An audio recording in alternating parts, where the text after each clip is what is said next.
toutes les sociétés ont été montées sur des mythologies à la base. Et là, actuellement, les mythologies ont été remplacées par des grandes religions. Ces grandes religions qui sont considérées par énormément de gens comme étant factuelles. Ben oui, toi. C'est pour ça que Dieu a créé l'univers en quelques jours, bien sûr. Alors qu'on sait que notre étoile est jeune dans la galaxie. On sait que notre galaxie est une parmi des centaines de milliards d'autres dans l'univers. Pourtant, non, Dieu qui connaissait tout, le passé, le présent, le futur, l'imparfait du dispositif, l'antérieur du postérieur, il connaissait tout ça, ces temps de verbe-là, lui-là.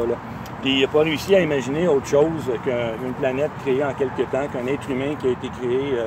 Bon, il a pris du sable, il a fait... c'était pas assez collant, fait qu'il a pissé dans le sable pour que le sable colle. Il a fait une figurine avec ça, puis là, vu que la figurine ne respirait pas, il a pété dans le nez, fait que la figurine a fait... Ah! Oui, ben bravo. Regardez bien, là. On a des sociétés basées sur une domination par un Dieu. Et ce Dieu-là, ben, omnipotent, omnitout. Il y a des gens qui sont plus choyés que les autres, et ça, c'est la volonté de Dieu. Et si vous vivez dans une précarité, c'est la volonté de Dieu, vous avez à l'accepter, et c'est tout. Non, pas comme ça. À part de ça, le mythe d'un Dieu né d'une femme qui était vierge avant, pendant, puis après, puis que ce Dieu-là est mort sur la croix, ressuscité, a été envoyé par son Père, ben vous avez 16 versions de ça, celle du christianisme, c'est la dernière en date. Le chat. OK, ça c'est pas moi qui l'ai descendu, c'est lui. Viens-t'en. Fait que ce serait intéressant, si vous voulez, tout le monde se documente sur les sujets qui lui plaît. Tout le monde se documente sur le plus grand nombre de sujets possible parce que les structures actuelles vont s'écrouler. On ne sera pas capable de tout maintenir ça en place. L'essence, ça s'en va à sa disparition. On va avoir des coûts de plus en plus élevés pour extraire de moins en moins. Un jour, ça va tomber à l'eau. Le charbon, c'est ça, ça produit plein de gaz à effet de serre, puis ça, on est vraiment pogné dans la marde. Le charbon, il y a des retombées qui sont toxiques à part de ça, qui sont dans les océans. Les océans sont en difficulté. Il n'y a pas de système touché par l'humain qu'on n'abîme pas de façon fondamentale. Il va falloir penser à comment faire pour se maintenir en vie dans une planète dont on comprend que les ressources sont limitées. L'érosion des sols, c'est absolument dément. On fait des cultures hyper spécialisées pour nourrir du bétail qu'on bouffe comme des malades ensuite. 77% des terres cultivées, la culture sert à nourrir les animaux. Pendant ce temps-là, pour faire plus écologique, il y a une bonne part de la culture qui reste, qui sert à faire des biocarburants. Puis c'est seulement une fraction des terres cultivables qui sont utilisées pour faire une nourriture à distance. On va devoir utiliser du pétrole, des bateaux, des avions pour faire amener ça un peu partout autour des villes qui ne sont pas autonomes.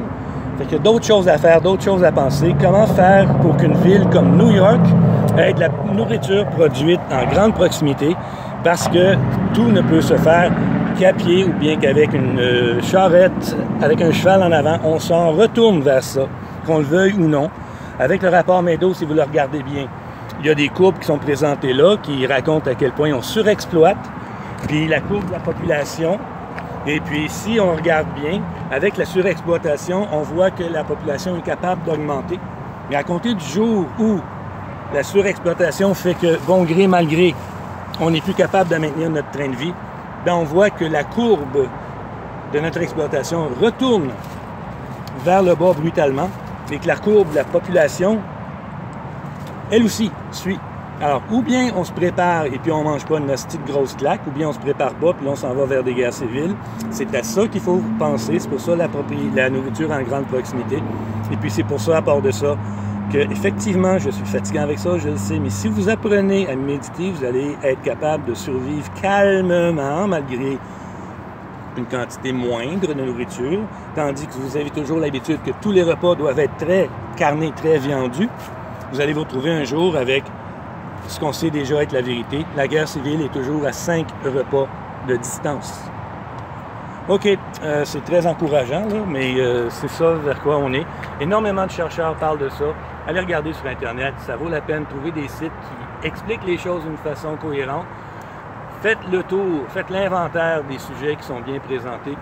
Faites-vous une tête, réfléchissez avec les autres. Allez pas écouter des affaires qui nient la réalité. Allez regarder fondamentalement ce qu'on sait depuis tant d'années et essayez de ne plus écouter les discours partisans qui sont souvent faits par des gens qu'on est convaincus qu'ils ne savent même pas lire. Alors, sur ce, apprenez à penser, apprenez à réfléchir, apprenez à méditer, apprenez à vous documenter, apprenez à vous calmer, apprenez à être heureux. Puis être heureux, c'est être en contact avec les autres. Et ce qu'on a comme société, c'est une société qui cherche à nous individualiser, à nous infantiliser, à nous isoler. Allez en contact avec les autres. C'est seulement comme ça qu'on peut se connaître. Calmez-vous, rapprochez-vous les uns des autres, recréez des petites communautés, des petits villages et coordonnez-vous pour être heureux ensemble, bien travailler. Vous allez vous sentir en sécurité à ce moment-là. Jean-Pierre Bobo, signing off. Travaillez ensemble.